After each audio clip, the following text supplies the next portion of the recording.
السلام علیکم ورحمۃ اللہ وبرکاتہ۔ بسم اللہ الرحمن الرحیم۔ میرے بھائی اور دوستو،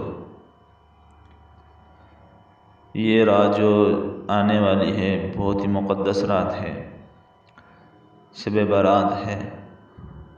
حضور صلی اللہ علیہ وسلم کا ارشاد مقدس ہے کہ شعبان کی 15ویں رات ہو تو عبادت کے ساتھ بیدار ہو اور اس کے درمیان روزہ رکھو، کیونکہ اللہ تعالیٰ اس رات غروب آفتاب کے وقت ہی آسمان دنیا پر نازل فرماتے ہیں اور فرماتے ہیں کہ کوئی مغفرت و بخشش کا طلبگار ہے تو میں اس کو بخشش کر دوں، کوئی روزے کا طلبگار ہو میں تو اس کو روزی دے دوں، کوئی مصیبت زدہ ہے تو میں اس کی مصیبت دور کر دوں۔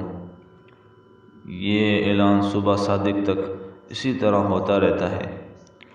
عائشہ رضی اللہ تعالی عنہ فرماتی ہیں کہ میں نے حضور صلی اللہ علیہ وسلم کو سجدے میں یہ دعائیں مانگتے ہوئے سنا: اللہم انی اعوذ بعفوک من عتابک واعوذ برضاک من سخطک واعوذ بک منک جل وجہک لا احصی ثناء علیک انت کما اثنیت علی نفسک۔ حضور صلی اللہ علیہ وسلم کی دعائیں بھی انتہائی جامع ہیں۔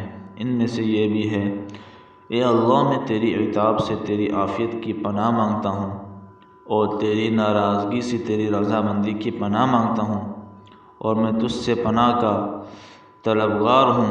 تیری شان واضح ہے، میں تیری تعریف کا حق ادا نہیں کر سکتا جیسے تو اپنی تعریف خود کر سکتا ہے۔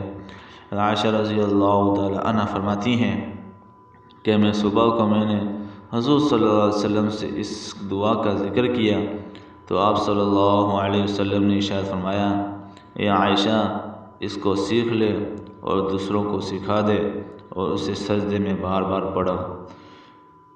تو میرے بھائی اور دوستو، یہ دعائیں ہیں۔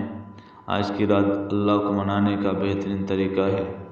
اللہ کے رسول صلی اللہ علیہ وسلم نے سب طریقہ بتلایا ہے، تو ہمیں بھی چاہیے کہ اس رات میں بیدار ہوں اور اللہ کو راضی کریں اور اگلے دن کا روزہ رکھیں اور روزہ رکھ کر اللہ کو منائیں۔ اس میں غیبت نہ ہو، جھوٹ نہ ہو، خیانت نہ ہو۔ اللہ سے یہ دعائیں کریں: یا اللہ، یہ آنے والا سال ہے، یہ ہمارا ایمانداری کے ساتھ، دیانتداری کے ساتھ اور عافیت کے ساتھ گزارے، اور اس کے ساتھ دعاؤں میں یہ مانگیں: یا اللہ، ہمارا خاتمہ ایمان پر کرنا، اور یہ دعائیں مانگ مانگ کر اللہ کو راضی کرتے رہنا۔ اللہ سے دعا کرتے ہیں کہ اللہ تبارک و تعالی ہمیں بھی اس پر عمل کرنے کی توفیق عطا فرمائے۔ وآخر دعوانا الحمدللہ رب العالمین۔